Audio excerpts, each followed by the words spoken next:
Hi everybody, it's Mr. Kiwi. I'm back again. Let's clear the desk off here a little bit. We're going to, my last video was about buying precious metals at spot. Let's go to all that discount beautiful silver out of the way. Give ourselves a little more room here. So there's been some great pickups, things that have been on my bucket list for quite a while. And I've just been watching the prices, watching the private sellers on eBay, actually mostly eBay. Not always. Sometimes I buy them online on other websites. Sometimes direct from some of the bullion dealers who advertise on eBay, but they would prefer you go to their website to buy because things are going to be cheaper for them. They're not going to pay 13% fees to eBay and so on. And they also don't have all the interstate tax laws that they've got to keep track of. So one of the most exciting things that I came across was the Perth Mint Australian shipwreck coins. And we're going to go into detail. I'm going to show you these four coins. There's four of them that were made from 2018 to 2020. There was one year that two came out, and then one a year for the other years. I'm not going to get into all that mintage information, but they were very low mintage considering what they are, and they do come from a fantastic mint. And these particular ones, which I purchased off eBay, are just in pristine. I don't think these have ever been out of the capsule condition. So we'll talk about them in just a moment. Let's move them aside. But the most exciting thing is, and we have seen these recently in different sizes. Of course, some of you already know this is the germanium mint box set. In this case, it's 35-gram silver, 999 pure gold silver bars. And they come in sealed boxes of 30, and sometimes they warn, do not break the seal because you're going to lower the value. I just don't believe in that. Who could possibly own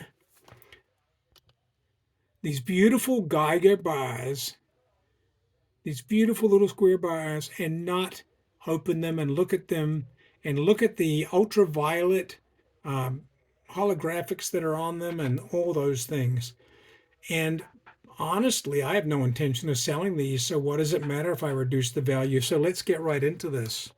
Actually, I've got my seal cutter right here, my handy dandy keychain seal cutter.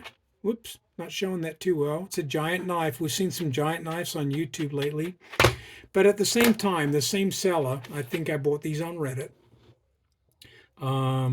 He also had a bunch of other silver and gold that he was selling. And just to take advantage of the shipping and negotiate a slightly better price across all the items, I also picked up some graded coins. And I'm going to leave the camera zoomed in here, I think, so you can see these real quick, real briefly. Nothing hugely special. This is an MS-64. And what's crazy is this is a $50. It says 50 cents there. It's PCS graded MS-64. And on the back, you can see it says $50. And to me, in this graded case, I thought it was a quarter. Now I had to check myself. Let me go here. This is my everyday pocket piece. This is a 1910 US $50, 90% silver. Beautiful pocket piece. This is technically a cull. You can see there somebody drilled a hole in it. Actually, it's got two holes. And somebody later filled those holes with what I think is molten silver, and they returned it back to, a non-hold coin. But this is still probably technically considered a cull. And I got it for free out of an estate. So what the heck? I carry it in my pocket every day. I love this coin. So what I had to do, I had to put it on the PCGS holder and say, did they make $50 in different sizes? Because I really thought that this Benjamin Franklin $50 that I have here from 1962 was a different size. Well, obviously, it was just my perception, so we'll put that bad boy back. This is I don't know. It's not graded as a proof, but I bought it because of the proof-like condition of this coin. And as you can see, it's got Benjamin Franklin on the obverse, and it's got the Liberty Bell on the reverse.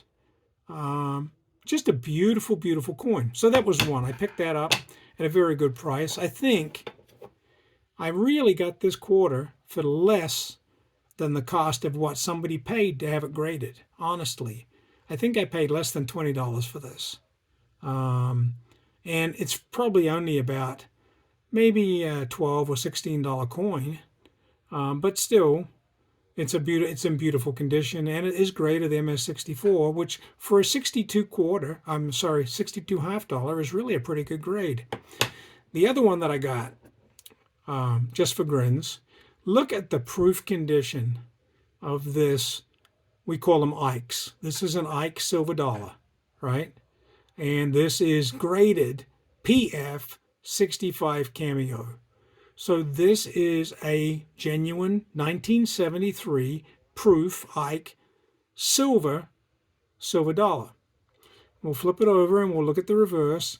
And this is interesting. I'm not going to get into the whole history of Ikes, but it's got the American Eagle on the back. And up here in this corner, there's a logo that I never understood, and eventually I had to research. That's actually a picture of the moon.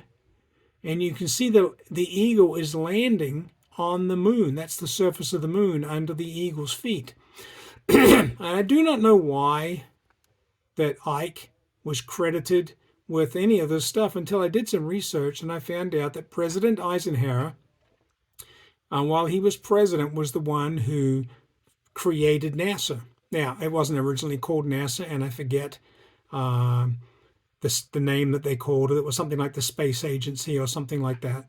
And that's why all the Ike coins have got different depictions of the lunar surface and the moon. And I'm wrong. I'm sorry. That little thing up there in the corner is the Earth. And this is the surface of the moon. And obviously this was made in 1973, so well after Armstrong and walked on the surface and all those kinds of things. But just interesting. Now, I do have, I think, 10 more of these Ike silver dollars.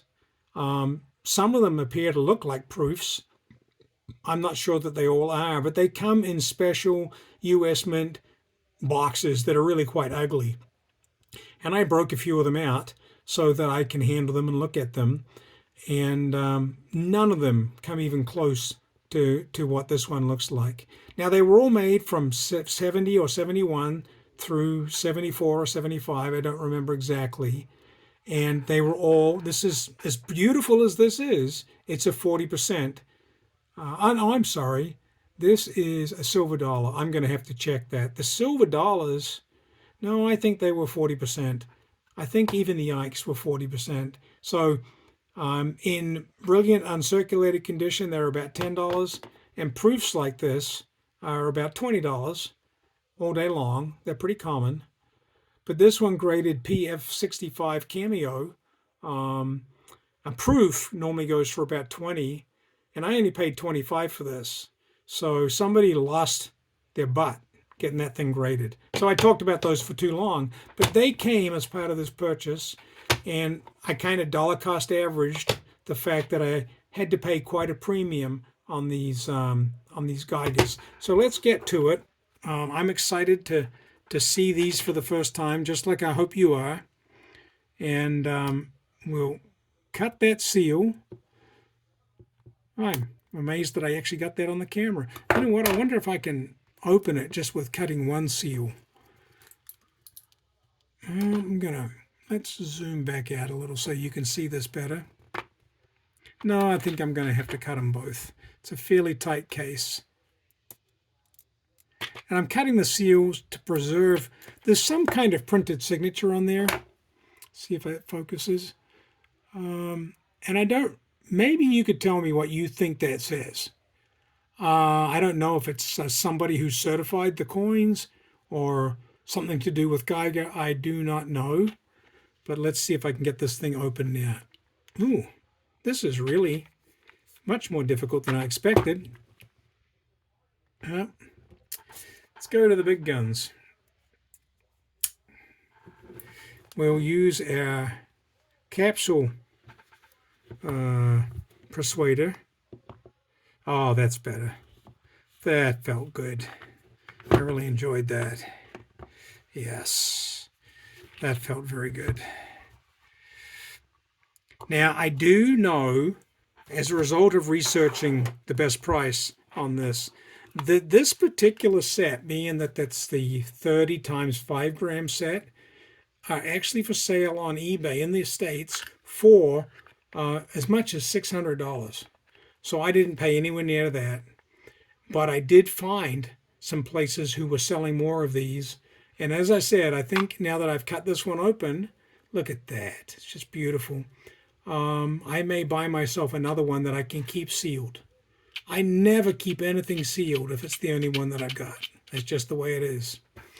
So if anybody is interested anywhere in the world in getting themselves some miniature Geiger square bars, I would be happy to assist if I can buy them and ship them to you. Just let me know. I'm not trying to really make any money. I will certainly want to get paid for my time because I am in the business of buying and selling gold and silver. But we would make it certainly the kind of deal that we both felt good about. Now, the absolute best way that you can buy these cased or boxed Geiger bars is if you buy the 30 case of 1 ounce Geiger bars. Now, they make this exact same thing, just bigger. And it's crazy, and I almost did this. You can buy the 30 times 1 ounce Geiger bars in this setup for like $1,100.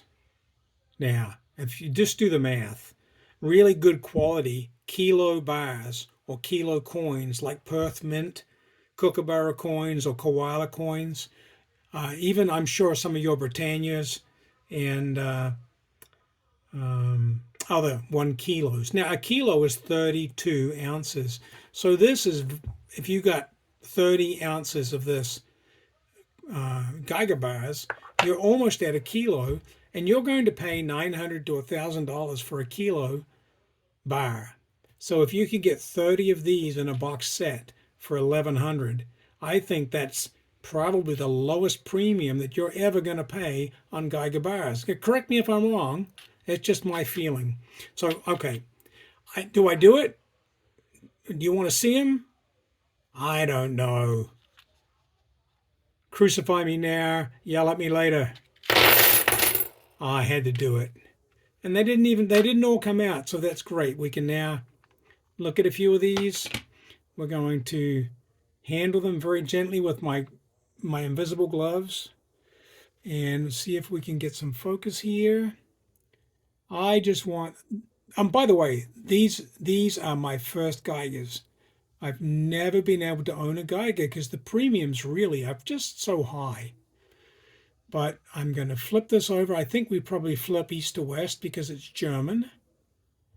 And I don't have, you know what, let's get really carried away. Let's get right in there. They're all serial numbered. I will have to put them all back in order now and make the serial numbers all in order. And that blue hologram in the middle is actually ultraviolet activated. I don't have a UV light handy. I do have some somewhere, but nothing close by. But you illuminate these with UV and that hologram will glow. It's somewhat of a security feature. Aren't these beautiful? I am just, this is my first time seeing these, and like I said, my first time Geigers. Yeah, we'll see what happens if we do this. Just beautiful. And it says 5 grams, 999. Okay, so I'll clean this mess up later. I'm going to push this aside because I didn't want this video to go on forever. I did tease the Shipwreck coins. Okay, I think we can just go right to the Shipwreck.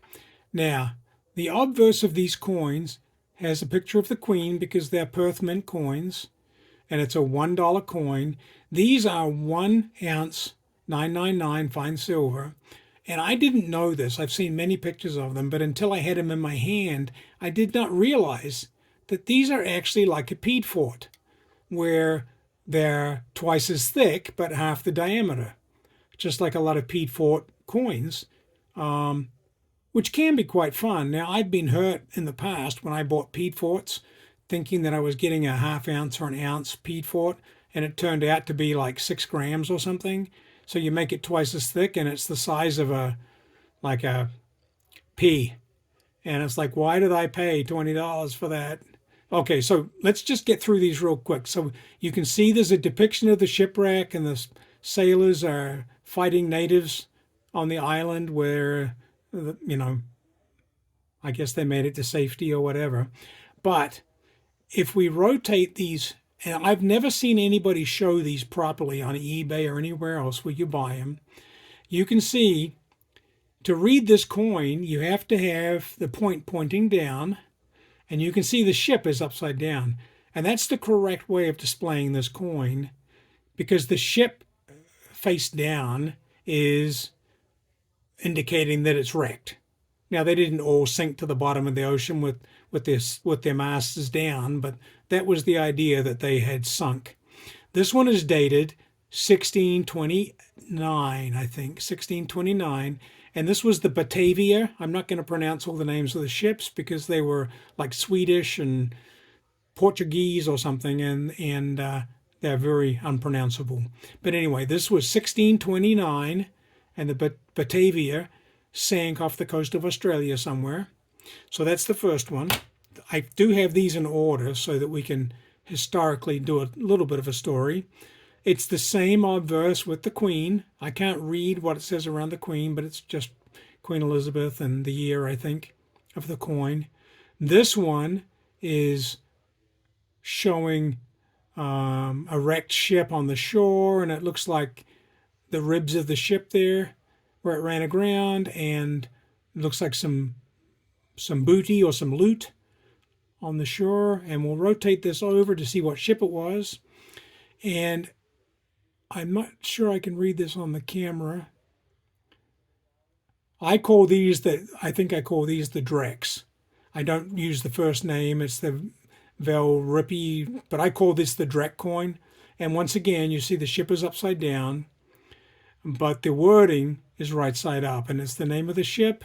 This one was 1856. I'm sorry, 1656. 1656. What did I say that other one? The Batavia was 1629. I just wanted to make sure I got the centuries correct. So again, and I'm not really raving about how beautiful these coins are, but I'm not even going to take these out of the capsule. I just don't think I need to for you to see that better, and I do not want to put a smudge on these because these are pristine. That's kind of going against my normal principles. Normally I fat finger everything, but these are just too nice. Again, we have a different depiction of the chaos that occurred after a shipwreck. And you know what's really funny? Some of these ships, even though they sailed years later than the previous ones, in some cases decades later, the reason for the voyage was to find the previous ship that went missing. And then lo and behold, they wrecked as well. So yeah, historians or anybody who's really into maritime disasters, these are really interesting stories. So let's take a look at this one. Once again, it's 1 ounce 999 silver. And this one's called the Zut Dort. Now, I just call these the Zuts, just because I can't remember all the long names. Once again, you got the ship upside down. And this one clearly says 1712. This one's easier to read. Again, just another beautiful coin. And it's commemorating the wreck of the Zut Dorp in 1712. I'll put that back on my finished stack, and we'll come to the last of the 4 of the Australian shipwreck coins. These are known as the Australian shipwreck triangle coins. And I didn't really mention just how cool it is that they're triangular. There's not many coins that are triangular. So you can see for yourself that what that was, and I didn't have to point it out. So once again, you can see this is a depiction of what looks like a ship that's run aground, and another ship. This may have been one of the ones that was looking for the lost ships from the previous voyages. So we'll flip this one over. This is the Zwick.